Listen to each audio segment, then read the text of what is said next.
everyone. Welcome. It's my pleasure. I'm Walter Hawthorne in the history department at Michigan State University. It's my pleasure to introduce Dave Newman Glovsky, Peace Corps volunteer, FLAS recipient, Fulbright-Hays recipient, and for me, most impressive statistical analyst for ESPN. Dave is a PhD candidate in African history at Michigan State University. His dissertation traces ideas of belonging and territorial space in rural borderlands of Senegal, the Gambia, Guinea-Bissau, and Guinea. By centering this cross-border space in his analysis, he argues that Fulbe people in these borderlands articulated a vision of territory and space that was different from that put forward by colonial regimes and post-colonial governments. Further, he argues that this vision of space reveals the incompleteness of the nation-building project since independence. His presentation today is entitled Fleeing Violence by Following Family, the Fulbe of Guinea and Guinea-Bissau, 1960 to 1978. Dave? Thank you for that introduction. So how many of you have heard of the Fulbe or Fulo or Fulani? Some of you? Okay, well, a good number. So this is the larger Fulbe-Fulani world. We won't be talking about this part of it. We were going to be talking about this one specific part. So here is all of West Africa. This little corner of it is what we're going to be talking about here, this northwestern part of Guinea, eastern Guinea-Bissau, southern Senegal, and eastern Gambia. These are locations that I conducted interviews in Gambia, Senegal, and Guinea-Bissau on cross-border movement and ideas of territorial belonging. This is a part of my larger dissertation, which looks at migration across colonial and post-colonial boundaries in this region to create opportunities and mitigate challenges posed by colonial and post-colonial rule, as well as just general economic opportunity, religious proselytization, and several other reasons. Today, I will be talking about migration immediately after independence in Guinea and Guinea-Bissau. Although in the case of Guinea-Bissau, this mostly occurred during the War for Independence, what was then known as Portuguese Guinea. To give you a little idea, this is the pre-colonial kingdom that ruled over much of this area, and then it increased during the colonial period into a larger cross-border Fulbe space that goes into this part of Guinea known as Fouta Djallon, the eastern, predominantly Muslim part of Guinea-Bissau, this part of southern Senegal known as Kolda, and the south bank of the Gambia River. To give a little background, over the course of the colonial period, moving across colonial borders served to remove what I call southern Senegambians, because it's the southern part of Senegal and Gambia put together, from the worst excesses of colonial rule and allowed them to profit from different economic and political circumstances, creating a transnational community mostly unencumbered by national borders. Through this movement, Fulbe people and others created a broader regional identity that had not really existed prior to this period. Basically, colonial borders created incentives for increased migration in a region already characterized by intense migration. The topic of this presentation covers the next period. In the 2 decades following Guinean independence in 1958, Guinea and Guinea-Bissau, still Portuguese Guinea until 1974, saw violence and economic hardship send hundreds of thousands across borders into neighboring countries where life was easier. There's other post-colonial migration out of Guinea-Bissau and Guinea, but this is specifically the Fulbe migration. The transnational community created over the course of the colonial period facilitated this movement, allowing migrants to take advantage of kinship networks in nearby Senegal and Gambia. In Kolda, a region of southern Senegal, from 1960 to 1976, the population of districts bordering the two Guineas grew annually by almost 5%. In the 1970s alone, border districts in this eastern part of Kolda saw their population increase by 6.4% annually, as populations came seeking political security and economic opportunity. Particularly in the case of Ghanaian migrants, many continued on further north, either to rural parts of Gambia or to Senegalese cities like Dakar, the capital, you can see on the far west of the map. Through their movement, migrants solidified the cross-border ties established during the colonial period and used them for new opportunities. In Guinea, economic policies designed to reshape the country led many to flee famine and economic hardship, or simply to seek greater opportunity. Following the reopening of the border in 1978, many, usually male migrants, sent for their families to join them in their new homes, while others crossed the newly safe border for work. The bloody war for independence in Portuguese Guinea led many to seek refuge in nearby Senegal and Gambia, while also providing refuge for ex-Portuguese soldiers fleeing political persecution after the war. Guinea and Fulbe and Senegal settled mostly in the southern part of the country, the area contained within this purple area. But with substantial numbers in Dakar and the Central Peanut Basin. About a quarter of Ghanaian migrants in Senegal settled in Dakar. In Dakar, they were separated from their homeland and in a place far removed from the Fulbe area of Guinea, Fouta Djallon, culturally and geographically. On the other hand, Fulbe, who settled within this area, found themselves in a place not so different from home. Migrants crossed into Senegal by foot, avoiding, quote, any sense of control from departure to arrival until they are safely ensconced in a relative's home in the first Senegalese frontier town.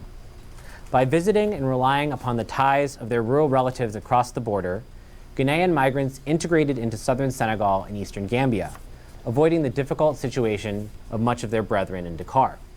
Migrants from Portuguese Guinea relied on similar ties, allowing them to integrate with relative ease into communities on the other side of the border. The first part of this presentation is going to focus on Guinea specifically. The people of Fouta Djallon, the Fulbe area of Guinea, and neighboring areas had migratory ties dating back centuries. During the colonial period, this migration grew substantially as Fulbe and other groups left for economic opportunity to avoid colonial taxation and forced labor in what was then French Guinea. In the post-colonial period, migrants like Boubacar Ba fled Guinea and established themselves in villages where family members had previously come as migrants.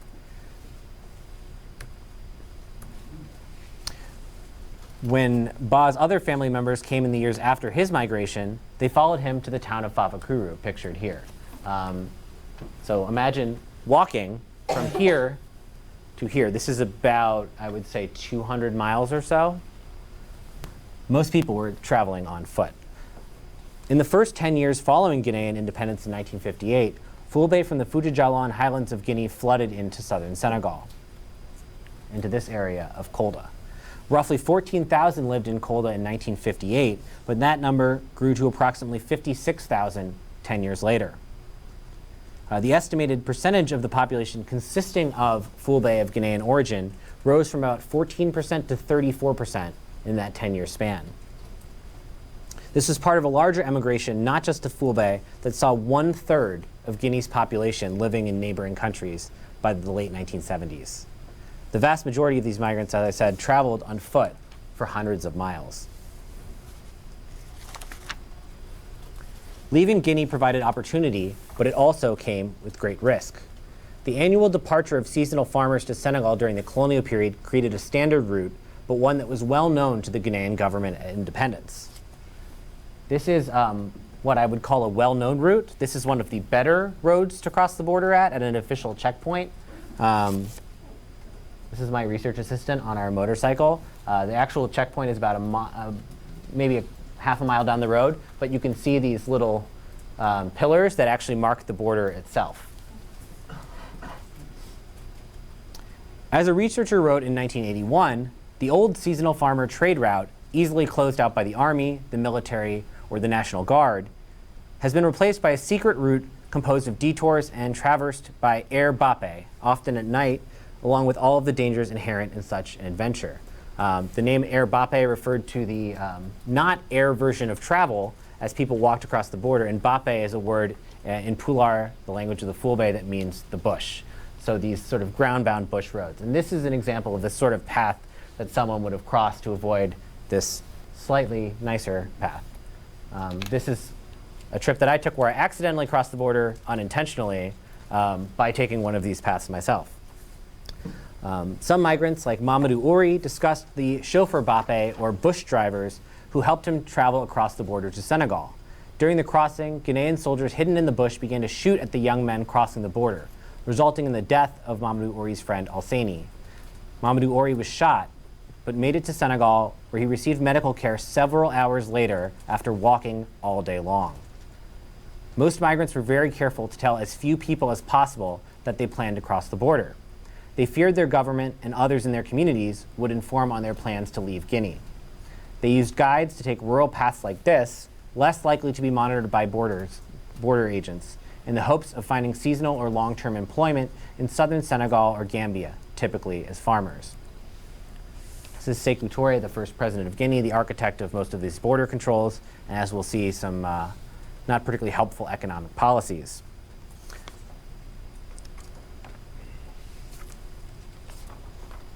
After the economic turmoil of the early 1960s, the Ghanaian government put in place a substantial set of reforms in 1964, with devastating economic results.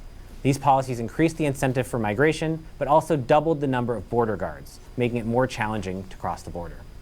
This had little effect on the number of people emigrating, though it did make the border crossing more difficult. Once in Senegal, circumstances were easy. As Moussa Souma, a researcher based in Dakar, described, the migrant is impossible to catch. In Kédougou in southeast Senegal, or Kolda, a Jallo with Ghanaian nationality differs very little from a Jallo with a Senegalese nationality. The last name Jallo, common on both sides of the border, represent the shared familial ties that migrants could rely on to claim their local roots when running into Senegalese or Gambian officials. You tell someone your name, you say you're from this village where your family actually lives, keep on moving. Even more difficult than leaving was returning. Amadou Jallo, who migrated from Guinea to Gambia in 1967, said that returning migrants needed to be careful. If Ghanaian border officials saw you returning, he claimed, they would kill you and take your things. Because of the difficulty in returning, many stayed rather than return home under difficult conditions. Jallo himself has not returned once to Gambia since his Guinea since his migration over 50 years ago. While migrants could acquire money and goods abroad, returning with those goods or currency was dangerous. Even if migrants made it home safely, revealing spoils from abroad could result in imprisonment or even death. Those who crossed officially at a border post were subject to the whims of customs officers who could choose to take pity on returnees or take a share or all of their earnings for themselves. The Fulbe-Fouta-Djallon region of Guinea became increasingly defined by the ruling PDG party and Sekou Touré by its transnational nature. When colonial period migration accelerated in the post-colonial period, it fed into the narrative that the Ghanaian government wanted to promote. Fulbe were not interested in the Ghanaian nation-building project. Instead, he claimed, their focus was on earning money. In many ways, these claims were valid, even if the government's response to it was not. Many Fulbe were not invested in the project of building a new, modern Guinea. They already had their community, which stretched across the borders of Senegal, Gambia, and Portuguese Guinea. When the Ghanaian state tried to force not just political, but cultural and economic integration for many in Fouta-Djallon and elsewhere in Guinea, the response was simple: leave. Outside of Fouta-Djallon, Fulbe ties were not generally within Guinea, but outside of it. Slow but consistent migration meant that by 1974, an estimated 300,000 Ghanaians were in Senegal. By my rough estimation, 225,000 of these Ghanaians were from Fouta-Djallon, just under 20% of Fouta-Djallon's population and over 5% of the entire population of Guinea.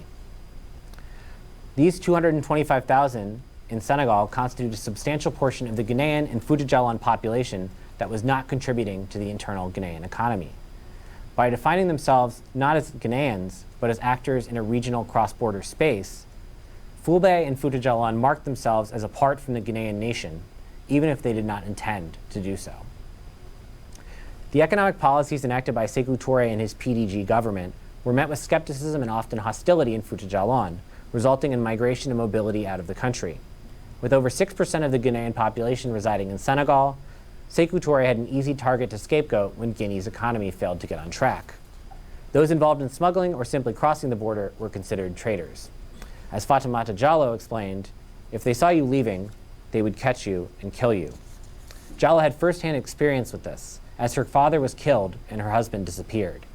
After waiting several years for her husband's return to Guinea, she was told he had died, and she decided to leave. Upon arriving in Nyamanar, Gambia, which is like about as close as you can get, it's right here, where her mother and grandfather lived at the time, she said life was 10 times easier than living in Guinea. Across Fouta-Djallon, migration across the border became a tool to establish oneself in a place where not only would you be welcomed into a community, but you would be included in the nation. Most of the existing research on Guineans in Senegal has focused on urban migration to Dakar. Again, you can see on the far left of the map. Many of these migrants struggled to integrate into new communities and were perceived as rural rubes. The perspective of migrants coming to rural areas was very different, however. These migrants were easily able to integrate into new host communities, especially where they already had family, and even though there was some tension with less devout Muslim Fulbe populations in Senegal and eastern Gambia, previous generations of migrants from Fouta Djallon had lessened these distinctions. For most Guinean migrants, the easiest move geographically was not to the region of Kolda and the Upper Casamance, but to Kédougou, the region at Senegal's extreme southeast. While Fulbe migrants had settled in Kédougou for generations, after independence the number of migrants was lower to Kolda, which, as you can see, is much farther away.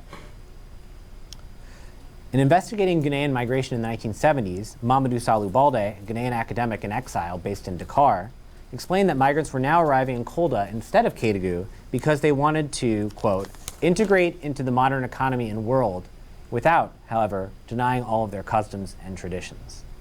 Rather than participate in the subsistence economy of Kédougou, economic opportunities and the chance to buy an increasing quantity of cosmopolitan goods attracted these migrants to Kolda. Unlike migrants in Dakar, Guinean Fulbe in southern Senegal were able to stay within a largely Pulaar-speaking world. In moving to Dakar, these migrants would need to integrate in a world where the Wolof language centered everyday life. This is roughly what I'm defining as the Pulaar-speaking world. At least this is the area within which people were migrating. Though the Guinean government considered these immigrants to be traders, most were just seeking economic opportunity. Mariama Ba and her husband left the district of Mali in Guinea. It's confusing, I know. There's a district named Mali in Guinea. It just is the way it is. They left the district of Mali in 1962 because of economic difficulties. After crossing the border, they settled near the Gambia border, where they easily found hosts. They worked as farmers, taking advantage of agricultural materials provided by the Senegalese government.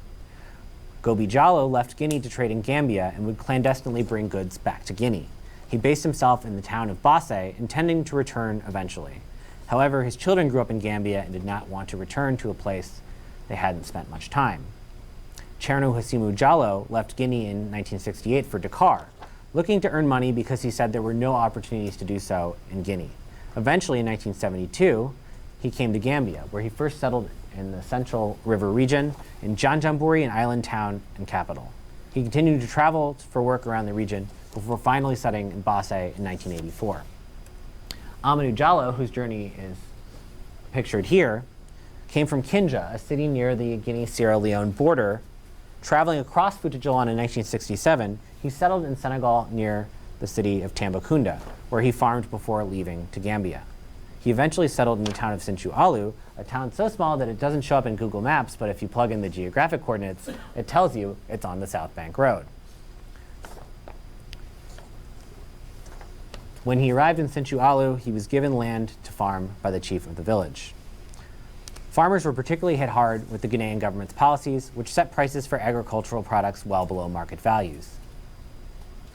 The departure of a large number of farmers as a result of these poor prices resulted in a substantial decline in food production, increasing economic vulnerability and adding more fuel to Tory's argument that the Fulbe were traitors to the nation. In 1975, private commerce was outlawed outside of weekly markets. Even before this ban, private commerce had been heavily limited. These restrictions offered opportunities for those willing to risk the state's ire, who smuggled goods in and out of Guinea in mass quantities. The tradition of seasonal farming between Guinea and southern Senegal was well established at the close of the colonial period. It tied residents of Fouta Djallon to communities in southern Senegal and eastern Gambia, given the temporary and permanent migration attached to it. Migrants arriving from Guinea into Senegal saw little difference between the two, as you might note from this satellite imagery. Salou Balde wrote, "The Guinean arriving in Casamance, southern Senegal, does not have the impression of changing countries. He does not change his way of life either." Many migrants served as seasonal farmers for a year or two, then used the money earned to build a house or invest in contraband commerce across borders. In 1961, the Guinean government officially outlawed seasonal farming abroad, and both Guinea and Mali developed publicity campaigns designed to discourage people from leaving their countries. Despite that, about 10,000 per year continued to cross clandestinely until 1968. when bad rains and low prices in Senegal made most stop. Many of these farmers, though, did not return to Guinea. The emphasis on border control led to an increase in permanent settlement among Guinean migrants, to avoid the risks that border crossing and attempting to live with foreign-earned goods and money could bring. Instead of returning home, Guinean migrants became involved in other opportunities during the agricultural off-season. Even before independence, many seasonal farmers had begun to put down roots in Senegal, receiving land from the chiefs of villages in which they farmed. Some intermarried with these villages, while others either married or brought wives over from Guinea.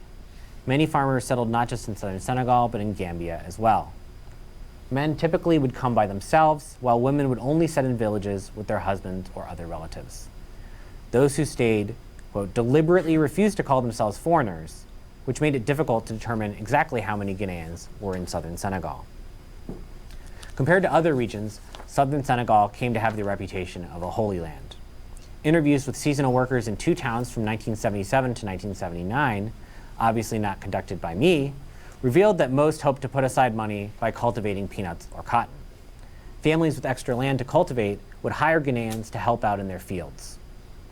A shared language facilitated the ease of integration into villages for seasonal farmers, even if the dialects were slightly different from those spoken at home. Some of the hosts were even Guinean born or had parents from Guinea, and if they still had semi-active ties, it further eased the relationship between hosts and guests. Fouta Djallon was a difficult region to farm in because of its poor soils.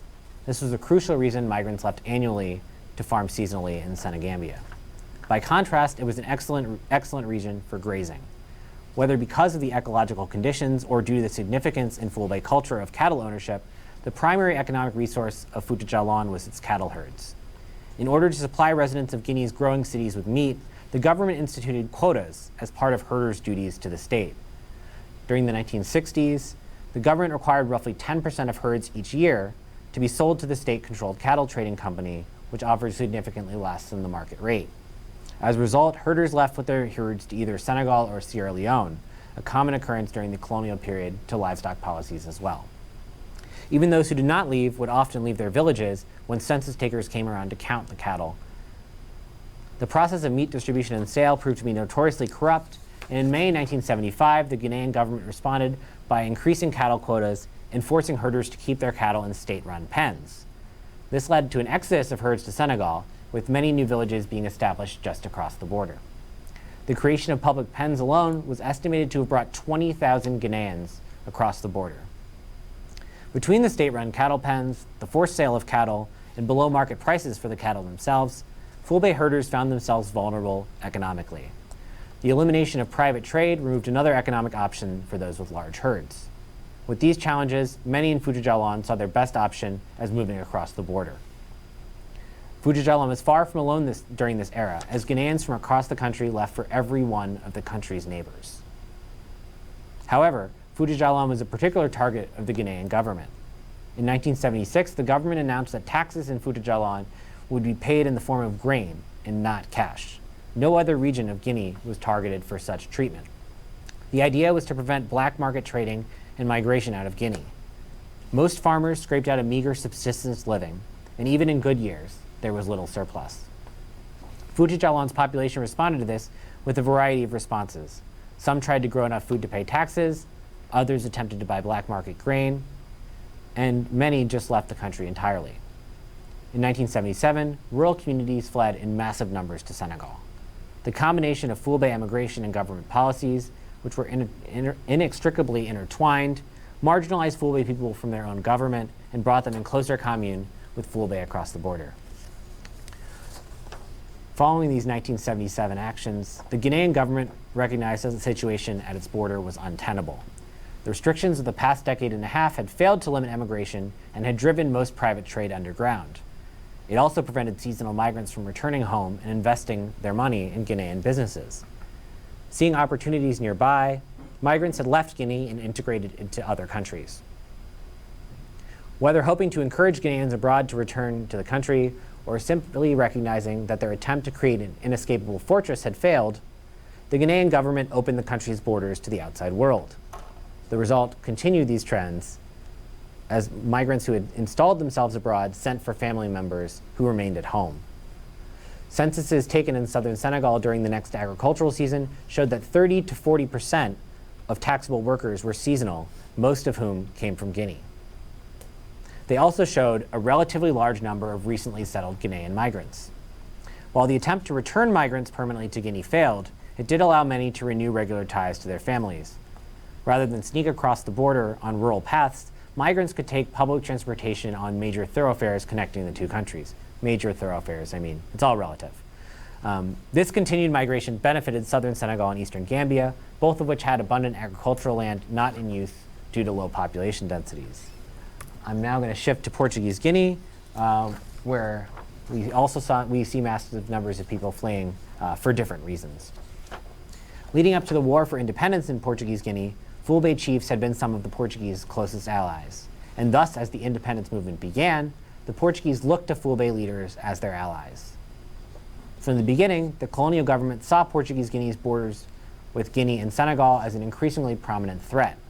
Senegal's foreign minister, Doudou Cham, stated at the United Nations in September 1960 that the country had broken diplomatic ties with Portugal and would grant asylum to those fleeing across the border because, he said, bloody repression prevents them from fighting in their country with normal democratic means for their dignity and independence.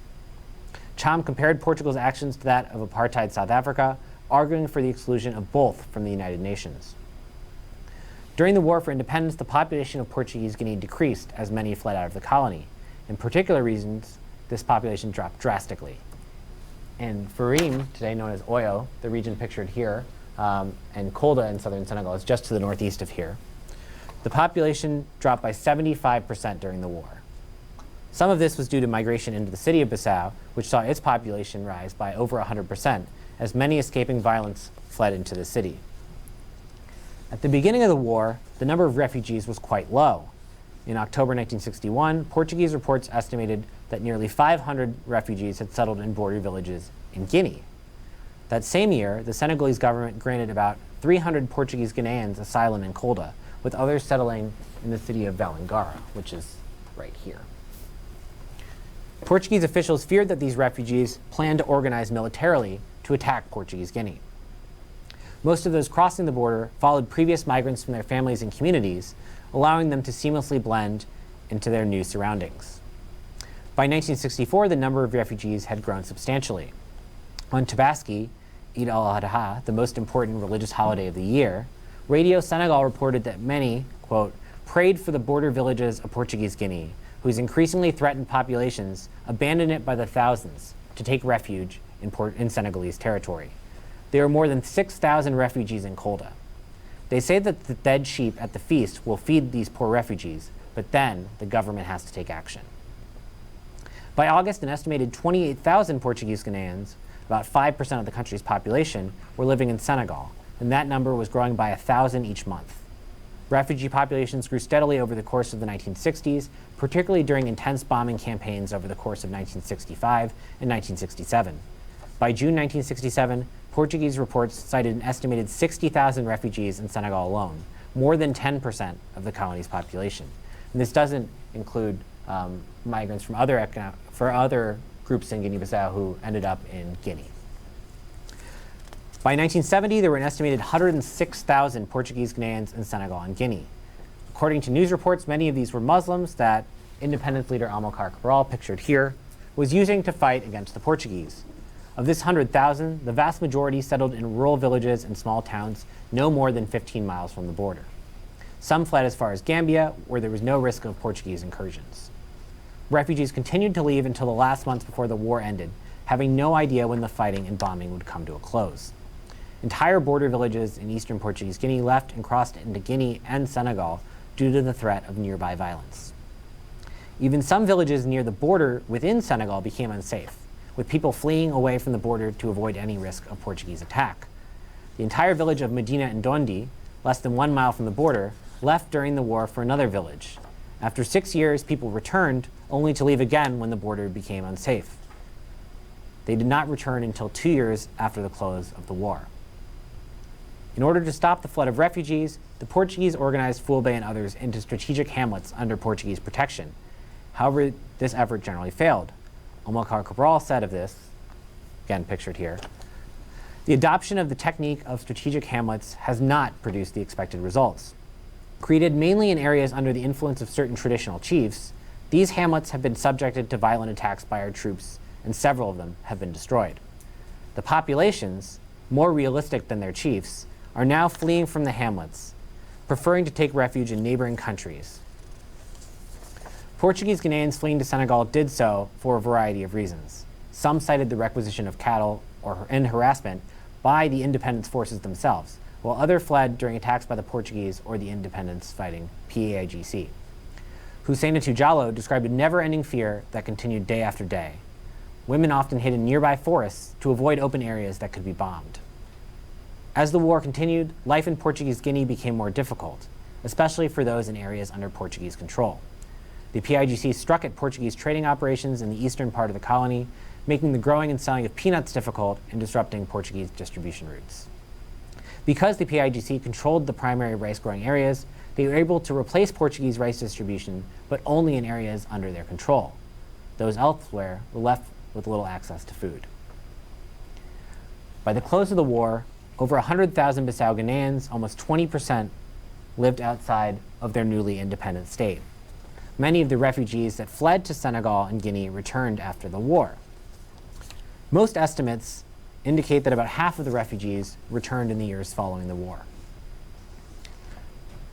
Similar percentages of Fulbe refugees returned from southern Senegal, returning to their former villages and rebuilding their lives. However, many stayed in Senegal, where they had joined family during the war or established connections in new villages. After the close of the war, there was a great deal of tension between former PAIGC and Portuguese soldiers. In December 1974, British reports mentioned rumors that the PAIGC government had shot 39 opposition leaders, or as they referred to them, collaborators. After the 1980 coup d'etat, where Nino Vieira overthrew Luis Cabral's government, Vieira announced the unearthing of 500 bodies in mass graves in the Oyo region. Most of the executions by the PAIGC government occurred in 1978, but the government killed former Portuguese soldiers, political opponents, and coup plotters throughout the late 1970s. Oral histories tell similar stories that the government targeted ex-Portuguese soldiers following the close of the war. PAIGC soldiers even went into Senegal to search for soldiers who had fled following the war, scared that they would face retribution. Matabalde told of lying to Portuguese troops searching for her husband by saying he was in a village other than where he actually was. Others reported of the PAIGC searching for what they referred to as traitors in Senegal. Bissau Guinean news reports in the weeks following Vieira's coup alleged massacres of former Portuguese soldiers. At the same time as about 50,000 Bissau Guineans returned home, soldiers like the brother of Mutaro Coulibaly fled to Senegal to avoid persecution. He crossed the border to the nearby village of Medina Ndondi, where he already had family. Typically, the PAIGC searched for soldiers with more prominent roles during the war. Nyala Balde and Bakary Sissoko both stated that while the PAIGC targeted ex-Portuguese soldiers, no one in a position to do anything about it knew about their participation. Others found themselves fleeing a second government in a matter of 2 decades.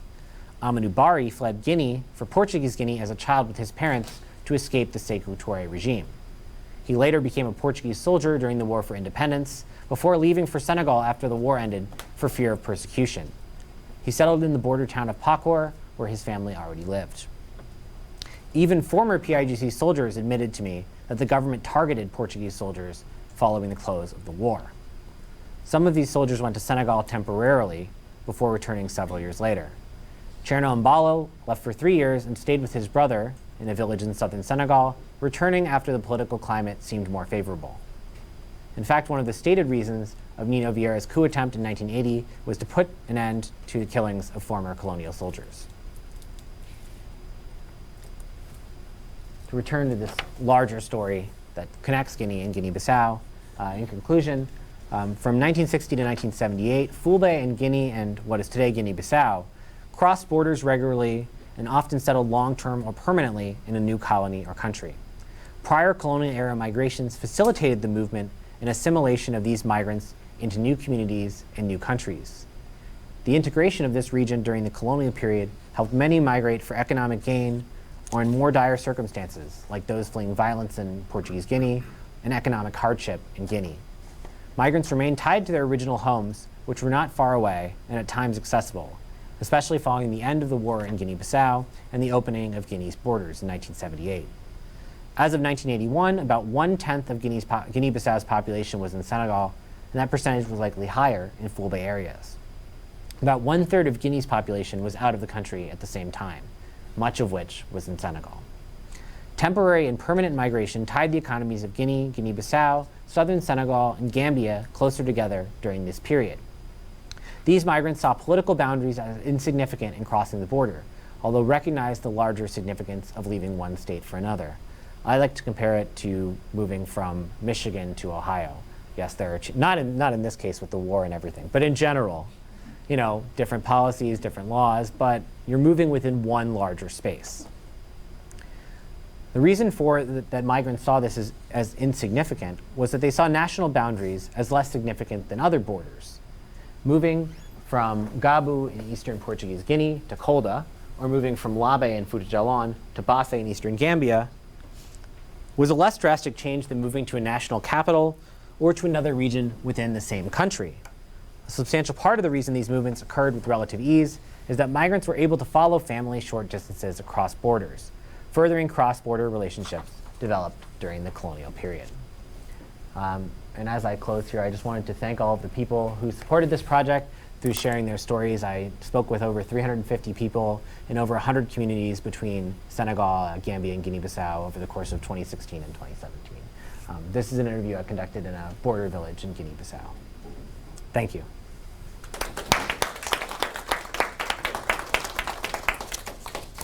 Thank you, Dave, for an excellent talk. I am charged with telling you the rules, and it's the only rule. Well, two rules. One, you have to ask a question, and two, you have to ask it into this mic.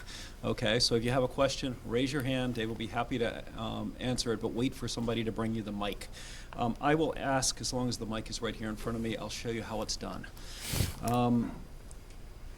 So my question is this: you cover a lot of the who's leaving, where they're going, and I was interested in a little bit more on what folks who leave Guinea and Guinea-Bissau are doing when they get to the Gambia and Senegal. And I'm particularly interested in what I would call, well, to quote George Brooks, the landlord-stranger relationship. That is the relationship between those who control the land and the strangers, although they're not calling themselves strangers, who come. Now you get a little bit into low population densities in Senegal and the Gambia and the need presumably for labor. Nevertheless, and a couple of times you said welcome. They welcome the migrants, and I'm willing to believe that they're welcomed, although I imagine there's some tensions in some situation. So could you tell me a little bit about this landlord-stranger contract that's worked out? What's the deal if you come into my community and I give or loan you some land to grow?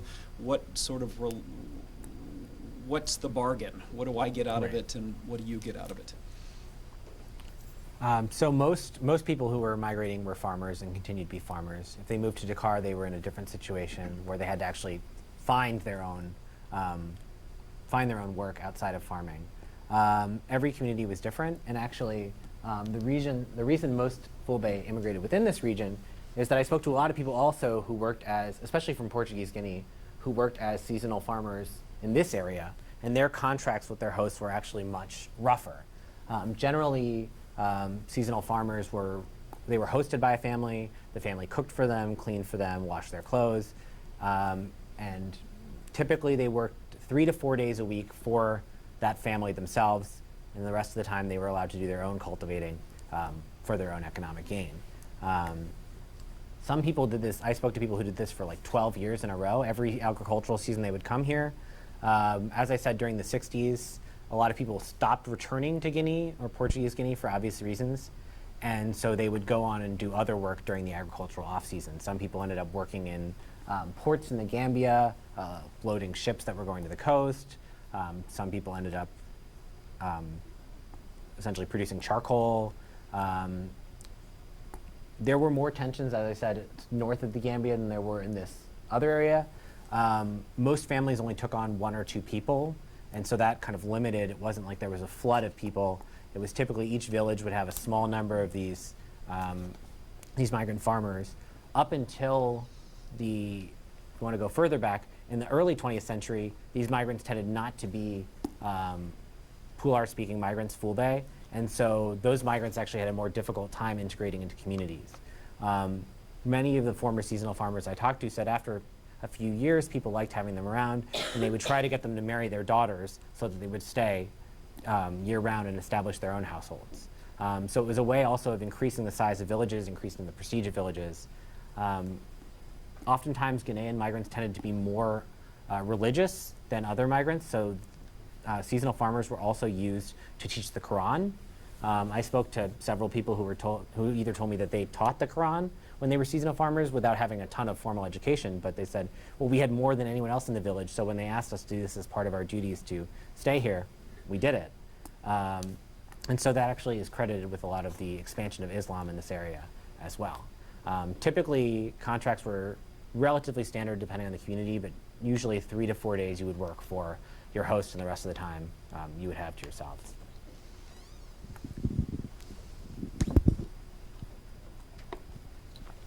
Into the mic? Into the mic. Okay. Wow. So while it's on your, thanks for a really great talk, Dave. I enjoyed it. While it's on your mind, I'm curious about the farmers who taught the Quran. Were they from a specific place in general, like someplace in Fujijalan, or where they would have acquired better Quranic education than these people in these other villages?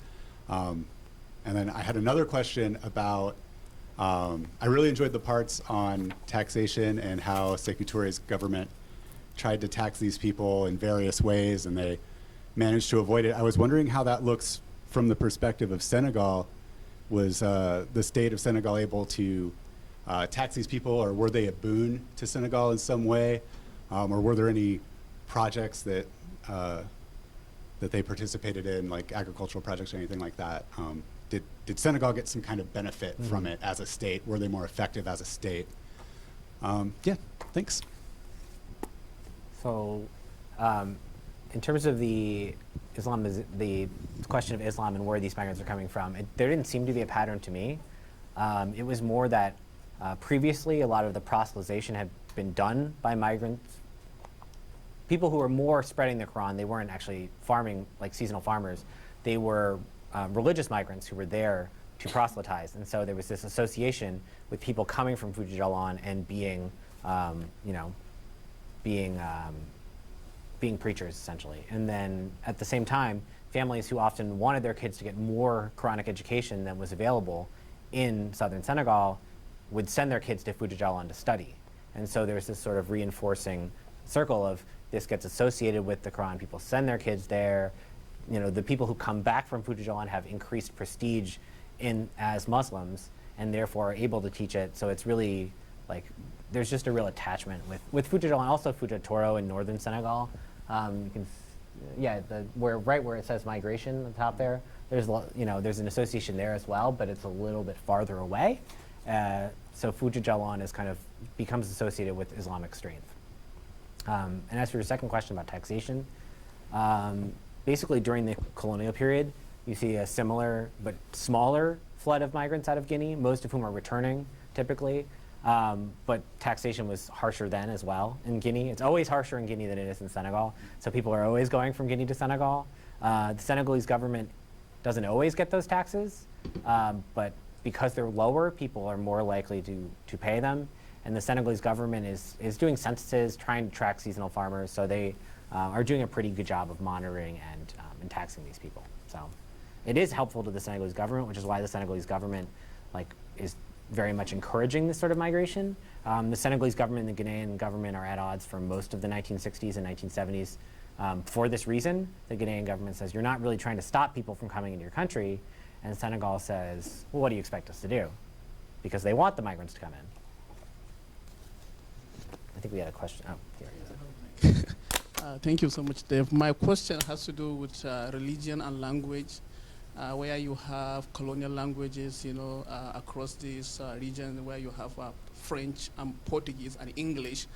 And I'm wondering if you notice any pattern of the movement of this reunification or unification of these families is more like pushed towards one region because of maybe these colonial languages.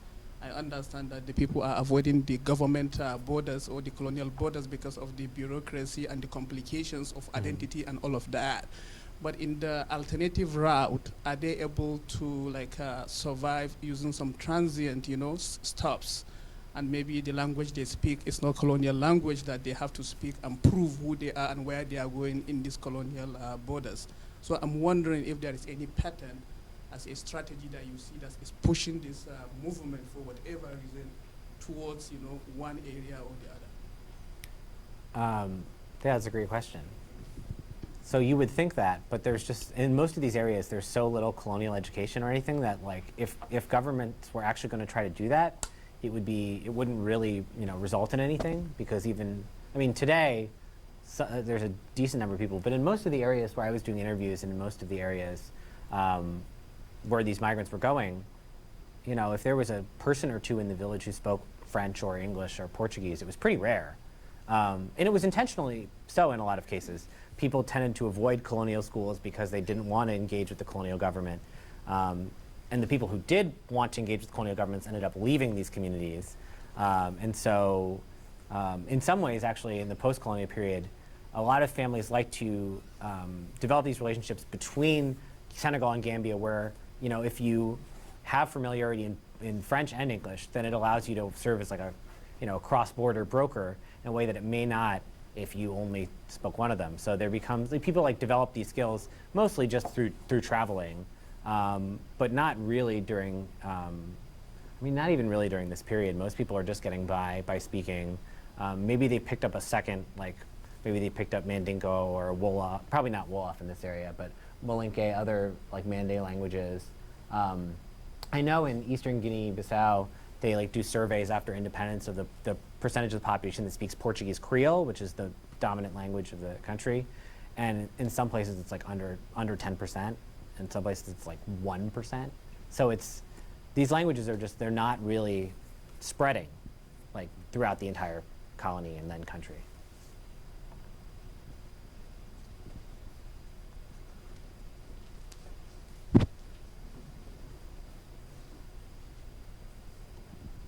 Thank you for the wonderful talk. I love the visuals and how you shared so many personal stories. I'm wondering if you could talk a little bit more about how gender and age can impact migration. It sounds like a lot of the folks were either young men or working age men. Yeah. And so how's that different if you're a woman of the same age? Or how's that different if you're a child or an elderly person? Do you stay at home? Do you come later? How's that going to work?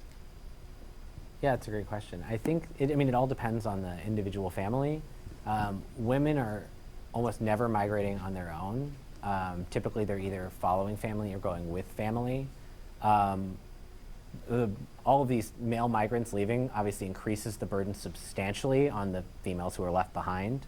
I did a bunch of interviews in Portuguese Guinea with people who, when the men left, that's when women really had to increase their agricultural production because the men were in Senegal farming peanuts. They weren't producing anything for consumption. So the burden really fell on women to not just, do all of the things they were already doing that filled their entire day, but also to then farm as well. So it really increases the agricultural burden on women who are still there. A lot of women end up either, eventually following their husbands if they're married, or being married to men who already live in other countries. Maybe those men show up for the wedding, maybe they bring their wife back with them, but a lot of women are used as in some ways like pawns in this larger sort of cross-border game. I spoke to a lot of men who proudly talked about having wives in Senegal, in Gambia, and in Guinea-Bissau because it allowed them to be tied into these families across borders. And to build relationships. If your wife's family is in Gambia and you're in Senegal, there's a problem in Senegal, you can go stay with your wife's family. In contrast, children are also kind of, not as much in this period because of the violence, but are used to develop new skills for families. So it's oh great, I live in Senegal, I have children who are learning French, I should send my other children to live with my family in Gambia so that they can learn English. And then, together we will have all of these skills developed. So it really depends. Elderly people almost never migrate unless they're brought by other people. So during Guinea, during this time, it's just really difficult to cross the border. So you're not many like older people are crossing the border. Children are usually left behind because they're not asked to like pay taxes, and so they're not going to work if they cross the border. So they don't really have incentive to bring them out as much as they do other people.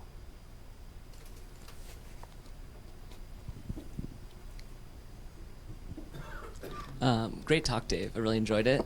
But my question is on family and your definition of family. So I would assume you are like saying like more of like a patriarchal line. But it's like I guess like my question stems from like my experience in the region that like you have like centered like household structures, but then like within like some Mande ethnolingual groups, family also extends to the greater like last name.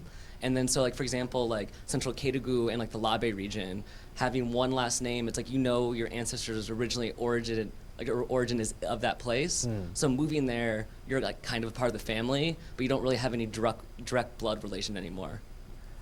Yeah, I mean, obviously, the closer relation you have, the easier you are able to, integrate into a community.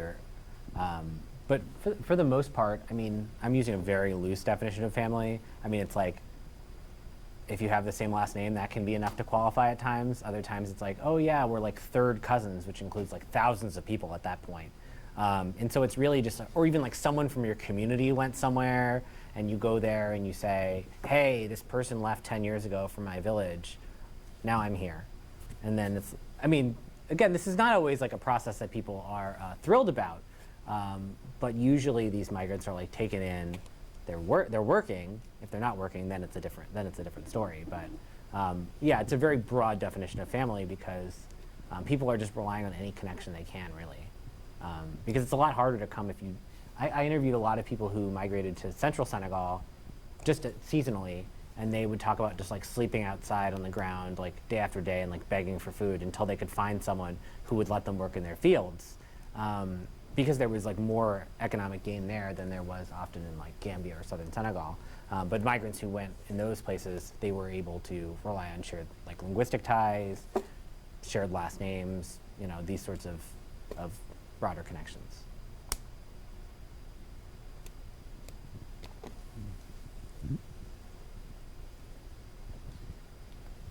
In your talk, you mentioned a bit about the difficulties of going back and forth between borders.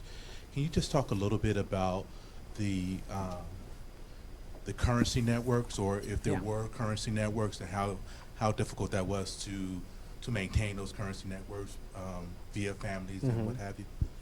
Yeah. So there's a real between Guinea and Senegal. There's a real like flourishing in like black market currency trading because the Guinean currency is incredibly weak, and people who are, if you come back from Senegal at this time with Senegalese currency, you can buy really whatever you want. You might risk the state's ire in doing so, but you can buy whatever you want. So there's a lot of Gambia has been, since its beginning, filled with currency, French currency, and then Senegalese currency.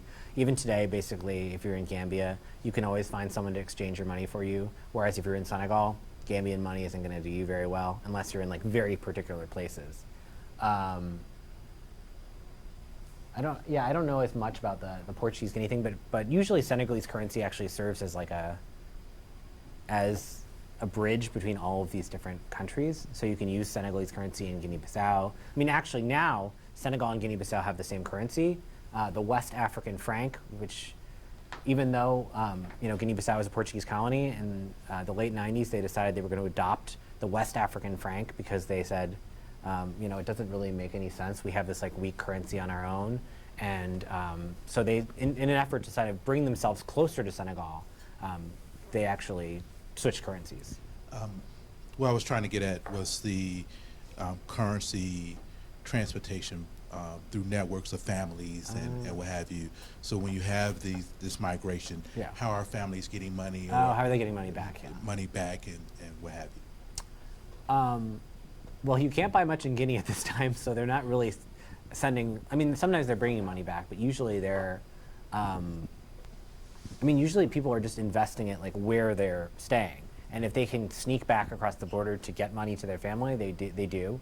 Obviously, if they're going back, they bring money with them. But for migrants who stay, they're really just kind of investing in a future hope that they can build a life here and then send for their family later. That makes more sense as a question.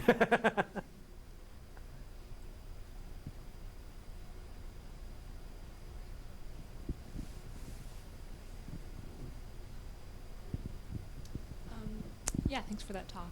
I have a question that I think builds on like the last three questions that we had, Ooh. Which is about like communication and how people know what's going to work and what doesn't. Is it mostly word of mouth, or are there other kind of like newspaper or radio ways that people find out how conditions are changing, both kind of like nationally in terms of like when policies and laws are implemented and locally? And do you see change over time with that in terms of how people communicate? So a lot of it's word of mouth and or trial and error.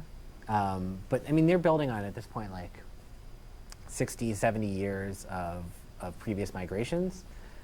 So this, word gets back, and if you're going back from Senegal to Guinea and you want to tell your family how that's going, you pass along a message with someone else. Radio is a really big way that things transmit. Even today, if you go to Gambia, Senegalese radio is everywhere. If you're in a Senegalese border town, you can listen to Gambian radio.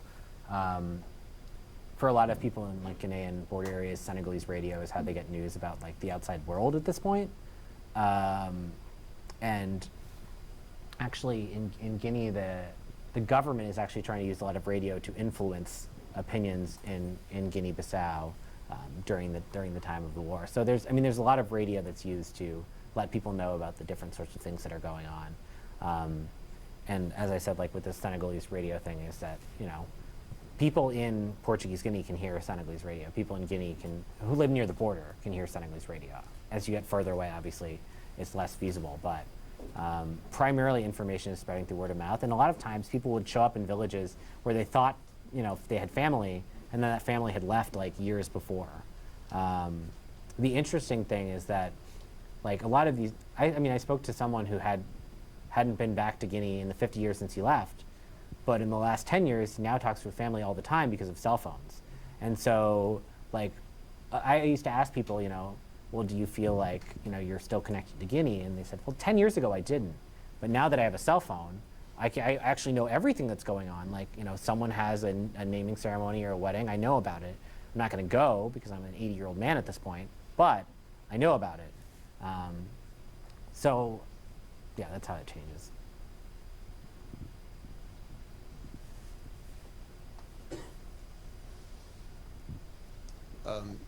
Thank you for the talk. I enjoyed it. You've talked about how, and this, I think, picture represents it, how Okay. the Fulbe migrating in this area creates an alternative understanding of space in the region, and how that is also perhaps related to politics and how we think about borders. And there are other examples in Yeah. West Africa. I'm most familiar with the Ewe on the border of Ghana and Togo, and how there have been recent political movements to kind of reunite, in a sense. So I'm curious about how your research kind of informs these recent discussions in terms of politics and identity and reconceptualizing space in West Africa. So, like I said, this is essentially how I'm sort of perceiving this larger Fulbe space. Originally there's this pre-colonial space that is like really this. And so if you ask people, this is one space, its name is Fuladu, and then it sort of expands this way because of all these Guinean migrants. Unlike, the Ewe, where you see these sort of Ewe movements, you haven't seen a Fulbe movement like for some sort of larger territory. And I would ask people over and over again, do you think that these countries should be together? Do you want to have like a Fulbe state? And they would say, we're good. We like having 3 or 4 different states because it means that we can kind of venue shop. If taxes get too high in one place, we can go somewhere else.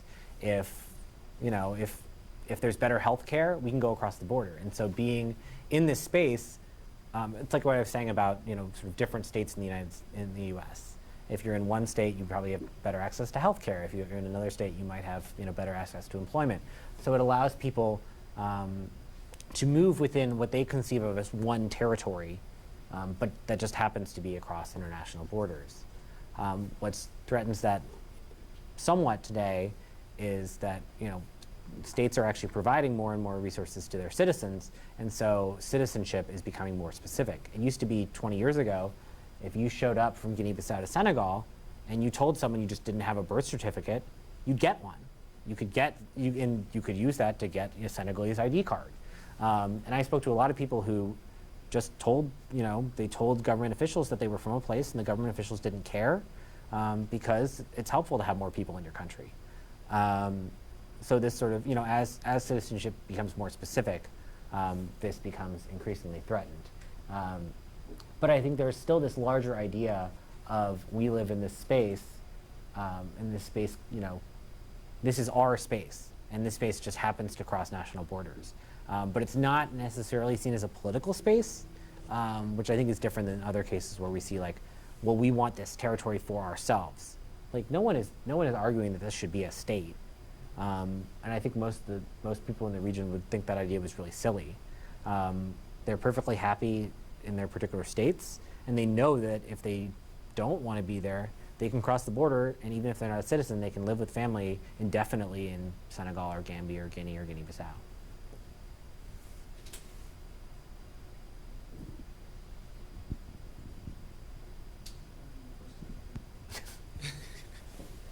Dave, since this is like a kind of a picture of the West African region of this informal migration through this unmanned borders, and I think this is a period when ECOWAS was not formed, right? Yeah. And I think putting this in the larger picture of the body, I think migration is one of the objectives that the body is pursuing in order to, you know, keep the origin of the migration and the destination, you know, let me say harmonious, and also, you know, the economic and the benefits, you know, for these two destinations. Have you encountered anything in terms of post-colonial period and then coming of ECOWAS, like shaping this family, like unification around this region or not? Yeah, I think that in the period like right after what I talked about today, you see governments sort of leaning into this idea that their populations are actually shared and their populations, you know, are part of a larger whole. And so you have this failed effort to create a Senegambian confederation in the 1980s, which fails because of politics, not because of like realities on the ground. In fact, most people on the ground are pretty happy with it.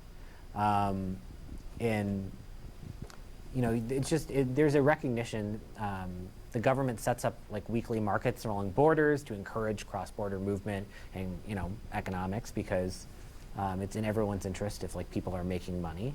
And so I think since 1980, there's been more of an effort to encourage movement, but only through like approved channels. So we're okay if you move here and you stay here, as long as we know you're doing it, as long as you have an ID card, as long, you know, as we can make sure we know who you are and where you are. And so I think it's a shift from what you see during this period, which is more of a, you know, sort of, we need to keep our people inside of our territory. Which, I mean, in some ways makes sense, because certain states are going to lose in this equation.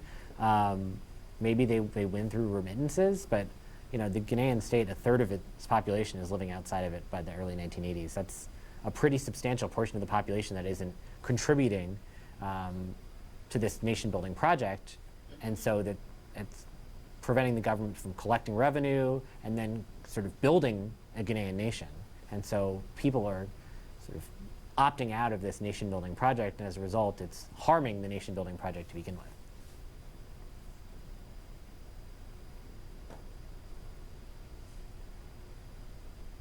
Well, thank you everyone for coming. A couple quick announcements.